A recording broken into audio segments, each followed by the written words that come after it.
prochain match, c'est la réception de Dunkerque à domicile. Bien évidemment, tout est en suspens avec ce qui se passe au niveau sanitaire. Chaque match, chaque semaine, on est un peu à l'écoute et on attend ce qui va se passer.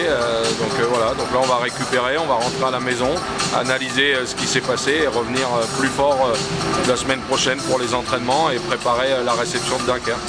Ouais, les championnats D2 et D3 ont été stoppés.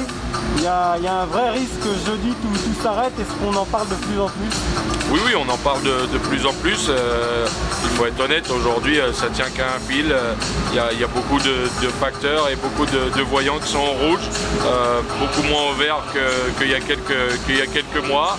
Maintenant, moi comme je dis aux joueurs, chaque jour on a la chance de pouvoir faire notre métier passion. Il y a des choses qui sont bien plus importantes. Moi j'essaye de contrôler ce que je peux contrôler, mon équipe, essayer d'être le plus sérieux possible vis-à-vis des protocoles sanitaires.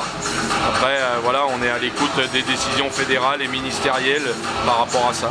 Vous avez eu beaucoup de cas de Covid au rempart de Tours? Non, on n'a pas eu beaucoup de cas. On a un protocole médical qui est très strict. On a demandé aux joueurs le plus grand des sérieux.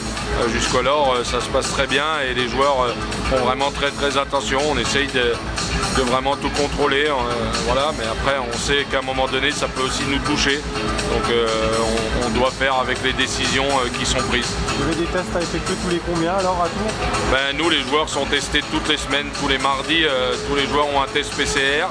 On a les résultats entre 24 et 48 heures, donc ce qui nous permet vraiment d'être au plus près. Donc depuis début septembre, on est testé une fois par semaine. On a les prises de température tous les matins à l'entraînement. Voilà, il y a le docteur qui est assez réactif dès qu'il y a un symptôme qui est là et qui est présent. Voilà, on isole le joueur, on le teste, on suit les protocoles sanitaires mis en place par notre équipe médicale.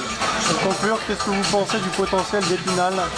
Ouais, Épinal, on sait, de toute façon, Épinal, on savait qu'ils n'arrivaient pas en D1 par hasard. C'est un très bon potentiel.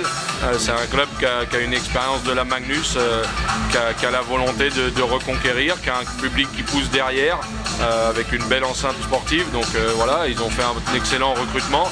Donc Épinal est un très bon client pour cette D1.